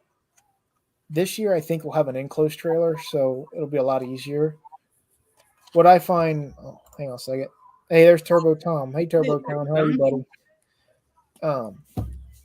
Because I have to load it in a toolbox, like a truck box, basically. Yeah. So I have to load the toolbox in the truck, put the tools in it, and then unload it when I get home. So it sucks. With an enclosed, I'll be able to carry everything, and I'll have all of my tools. Yeah. I won't have to unload them, nothing. So I'm looking forward to that. But with my car, I bring everything. Like my first year at No Name. I don't know if you remember anything or if you were a part of it the first year or not. I heard about it, but I was at like 40 subscribers when I heard about it. I was like, I wasn't even gonna try at that point. I just started YouTube pretty much. But my transmission blew up the first day on the second time down the track. I had, I think it was $100 or $150 to my name to get home. There was nothing I could do. Yeah. This past year, I had plenty of money, but it's hard to swap a motor overnight. Yeah. I wasn't doing that there. But yeah, I come prepared with everything to swap the transmission out just in case I had to do that. Because that's what Dallas come up to me that first year and was like, hey, there's a place right down the road that's got a transmission. He said, they'll let you use it. I said, you just got to pay them. I'm like, okay, well, I don't have the money. Yeah. Now I can do a transmission in that car in less than a half hour. So, which I'm not proud of saying that, but I've also designed it to where it's easy for us. That is the advantage of having a bigger bodied car, though, too. It's not squished in everywhere. Yeah. So, like I said, a half hour, I could have had a transmission up in that thing and racing again. But again, what do? You can only do what you can only do with what you have, right? Yeah, I fixed that fuel line. I hodged it together with different random parts, and it's still a fuel line piece I'm running right now. It's not leaking, so. Yeah, I mean, people get so caught up in doing things right that I think even there's a couple of people that tried to go the first year and they tried doing everything right and they didn't go because they couldn't finish the car. And that's what I ran it with the Chandler thing. I thought it would take me 6 months to do it, and it's still not done. It's going to be a year pretty soon. But it was like at a certain point, there are things I had to do. Yeah. promised myself I was only going to do structural or safety stuff. That's all I've done so far. And there's it's every time I touched the car, there was something else that had been hidden by bad body work or goofy shit the guy had done that I bought it from. It's like, Right. yeah. So it was like, I'm going no matter what. I've got the hotel reserved. Right. Friend made me some stickers for the Cherokee, and I figured I'm gonna make it fun. I'll make a weekend of it no matter what. So Yeah, and that's what John says. It's not about the cars; it's about the people, which is, to me, very true. it was a ton of fun. It was nice to meet so many people that I actually wanted to meet people, and it was a great weekend. And it's nice to go to Missouri. I'd never been there before, so that was cool. Me either. My first year. So my job now requires me to travel, but my first year going, I had never traveled alone in any vehicle outside of Indiana. Okay. So it was definitely different. And then I got to go with her, so that even made it better. That's cool. Yeah, well, it's like I went to PRI last year, and that helped me start the shop tour series because I knew there were companies that were going there from Michigan, and it's easier to speak to people in their face and explain to them what's going on. And that got me rolling, and I got to see the two companies that I got there last year, and it was great to see them. They remember me. It was nice to talk to them again, but it was nice to thank them. And it's like, that's another aspect of the channel that I want to grow because I'm not going to be able to work on cars the rest of my life. And Right. I think this is fun. There were 95 companies at PRI this year from Michigan. From Michigan? From Michigan. That's cool. There is, and that's why I started that thing called it Michigan Makes, because people have no idea how much shit is made in the state I'm in. From concept to finish, you can do anything here. Military, medical, automotive, doesn't matter. It's all here. There's so much technology and brain power and manufacturing right here because of where it is with all the big three, but also TACOM, which is Army Tank Command effectively. And anything with wheels or tracks gets approved through this state, through a building that's a half an hour drive from me. Oh, okay. So there's a ton of, it's all right here, even a lot of biomedical stuff. So thought it'd be great. And it's working out, and it's just keep trying to foster and build that stuff. So it's fun. Yes, with my business, I don't expect to ever get rich from it. I don't want that. But the services I can offer, so the automotive fabrication and really the performance side of our industry is kind of sad. There's a lot of hacks out there that call themselves professionals. Like if someone went to and looked at my cage compared to some of the stuff that I've seen come out of professional shops, like I'm not a professional. I'm 23. You know what I'm saying? Like I've been doing it for 5 years now. So I don't know everything, but my car would keep me safe in any crash ever. Almost, obviously, Yeah. Within reason, yeah. It's safe enough for what you're doing.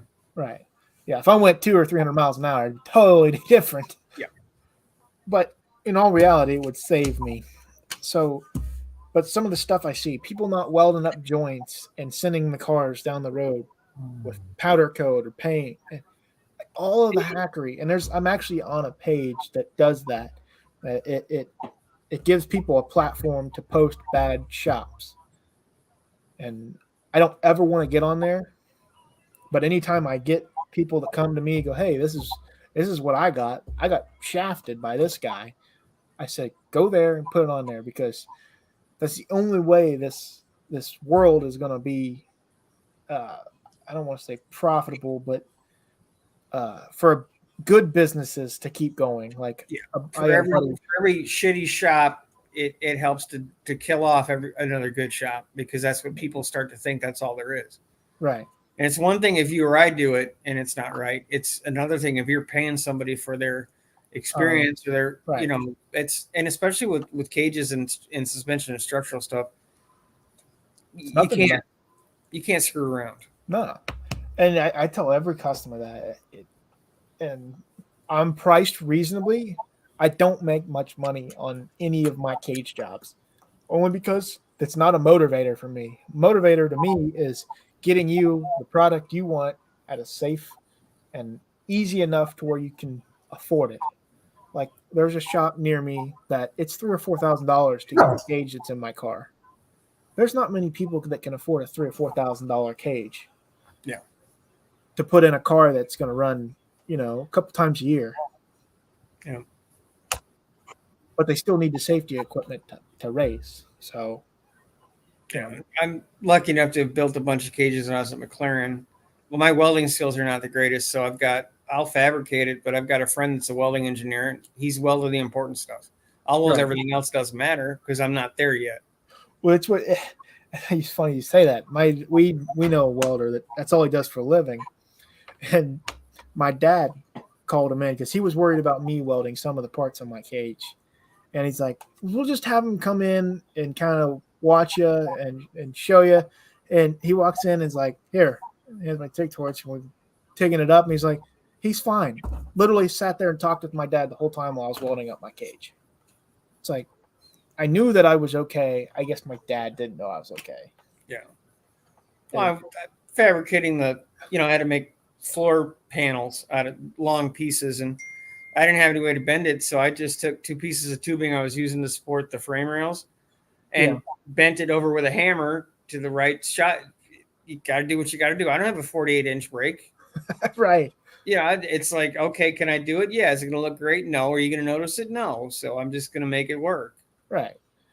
So Turbo Tom asks, how can you stop the service manager from diagnosing from behind the counter? You can't. I don't know what that means. So Probably people are, as far as I know, he works at a pretty reputable little dealership or someplace that does really high-end work. okay. And probably he's getting armchair diagnostic work that someone's telling him something or telling the customer something, and he gets it back there. And no, that's not what it is. So he probably looks like he's a bad guy because the other guy said, it'll be 10 minutes, no problem. So Yeah. that's what I'm assuming anyway. Have you ever tried beating anybody up? It doesn't work real well in an employment environment. I'm not even saying that. I'm just saying it would probably make him feel better. Probably would. I think he likes his job though. So Well, yeah, I guess. I mean, do it outside of work, obviously. yeah. Then they can't do nothing about it. Okay, Or even put a mask on so they don't know who it is. Yeah. Well, if you're gonna go criminal, go full on. Yeah, go do it right. to the edge. No, what I would say is, I don't know who's above your service manager, or is that the guy that's in charge? I've never had that issue. Should be the tippy top in the service environment, but there's got to be a general manager depending on Right.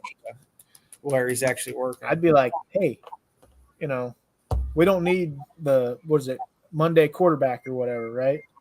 Yeah. We don't need him. Like, tell him to just go, hey, I'll talk with my technician. Whatever he thinks it is, that's what I'll tell you. Because the technician's probably always going to be right. Almost always. Yeah, especially now with all the technology in the cars. Right. You can't guarantee anything's anything at this point. Oh, my Lord. Straight from Mexico. Here's Jason. Have you made it home yet? Have you made it to the motherland?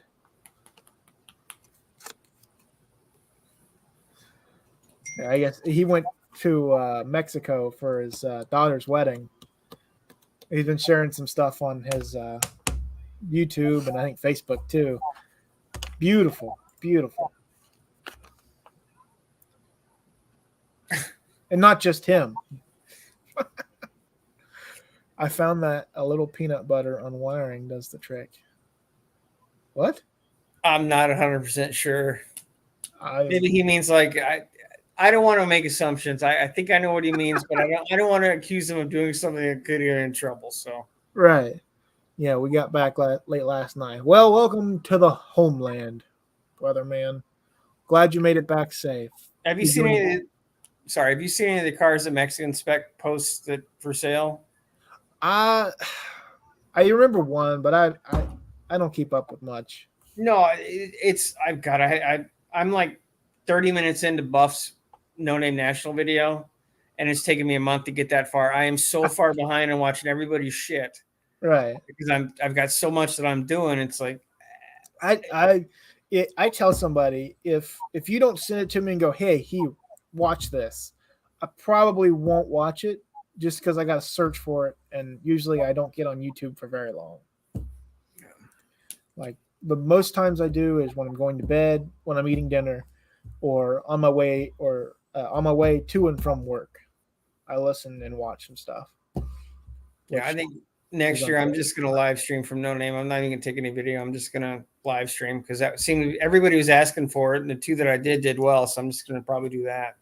What we did this year, we did differently the first year, and I don't see any view difference. So the first year we didn't just focus on us, but we only raced twice, so we couldn't. So we tried to focus on everybody, and I mean, I got a few people in my video this year. I'm gonna go get some sleep now. 3 a.m. here. Good night, all. Have a good night, Justin. But what was I saying? But my video. Okay, so it's mostly of my car, but this just because it's on my channel. Like I tell her she videos every pass that I make, and mostly because it's the data. I need the suspension videos to make adjustments, especially at this year where the track was kind of rough for the people that made any more than 300 or 400 horsepower. I mean, it wasn't there. So I needed all that information I could get, which maybe when I get to a point to where the car just is ready to go each round, or we bring her car and I get to relax, maybe I'll do different videos, but sorry, my dog just fell off the couch. It's all right. He's 11 and he's huge, so everyone, at that point it's like, oh hell, God bless you, hopefully didn't break anything, because right. Yeah, no, I think it would just be more fun to do the live streams because everybody seemed to like them, Right. and there's no editing involved. It's just throw shit up there and woo, it's done. I'll be right back. I gotta go hit the men's room. Actually, I gotta let them out. So okay. I guess I'll just end it here because I got pee. Nope, sorry, man. Yeah, No, they've been holding it as long as they can hold it. So no, you're good. I'll end it here.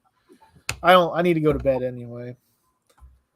Well, it was nice talking to you. It was very good to talk to you, my friend. Thanks everybody in the chat for showing up and supporting me and 6% here. I'm glad. I really appreciate you joining me. I don't like talking to myself all night. I know that feeling when I do mine. It's like somebody come on. Right. Let's have, you never know where it's going to go. So. Right. Well, have a good night and have a good work week. Night, everybody. I'll see everybody in whatever next live I'm in.